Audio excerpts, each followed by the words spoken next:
ईद उल अज़हा के दिन की जाने वाली इबादतों में से कुर्बानी से बढ़कर कोई इबादत नहीं है, यानी कुर्बानी सबसे अफजल इबादत है।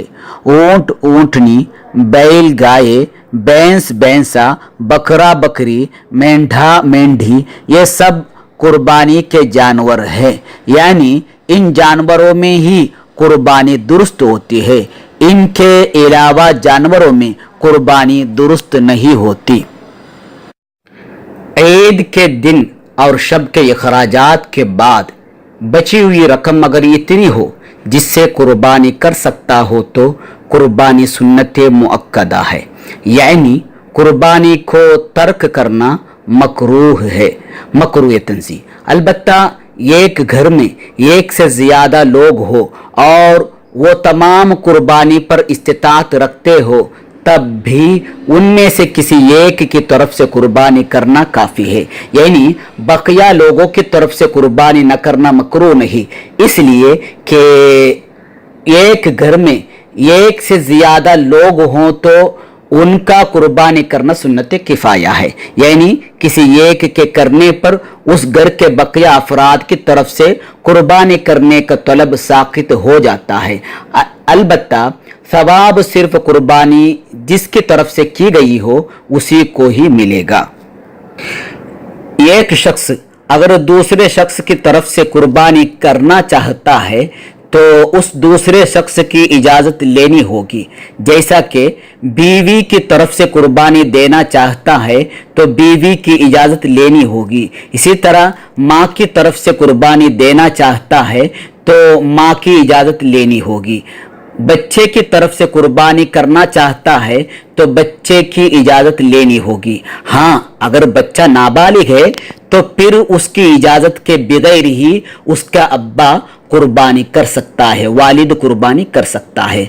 चचा अपने भतीजे की तरफ से कुर्बानी करना चाहता है तो भतीजे की इजाज़त लेनी होगी, और अगर भतीजा नाबालिग हो तो फिर उस भतीजे के वालिद की इजाज़त लेनी होगी। मरहूम शख्स ने मरने से पहले अगर कुर्बानी की वसीयत की है तो मरहूम के तरफ से कुर्बानी की जा सकती है, वसीयत न हो तो कुर्बानी नहीं की जा सकती। हमारे मसलक की तमाम किताबों में ये मसला मौजूद है कि किसी जिंदे की तरफ से कुर्बानी करना चाहता है तो उस जिंदे की इजाज़त, और मरहूम के तरफ से कुर्बानी करना चाहता है तो उस मरहूम की वसीयत ज़रूरी है।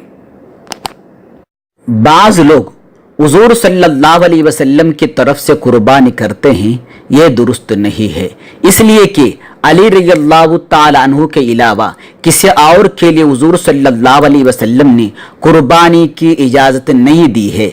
लेकिन हुज़ूर अकरम सल्लल्लाहु अलैहि वसल्लम की मोहब्बत का तकाज़ा है कि हुज़ूर सल्लल्लाहु अलैहि वसल्लम के बारगाह में आमाल के सवाब अदियतन पेश किया जाए, यानी कुर्बानी करने वाला खुद अपनी तरफ से कुर्बानी करे, फिर उसके सवाब को हुज़ूर सल्लल्लाहु अलैहि वसल्लम की बारगाह में अदियतन पेश करे, यानी कुर्बानी करने के बाद कहे, हे अल्लाह, इस कुर्बानी का जो सवाब मुझे अता किया है उसके मिसल सवाब हुज़ूर सल्लल्लाहु ताला अलैहि वसल्लम को अता फरमा। इस तरह कुर्बानी के सवाब को शेख अब्दुल कादिर जीलानी क़द्दसल्लाहु ताला सिर्रुल अज़ीज़ जैसे मुक़द्दस हस्तियों की बारगाहों में भी हदियतन पेश कर सकते हैं।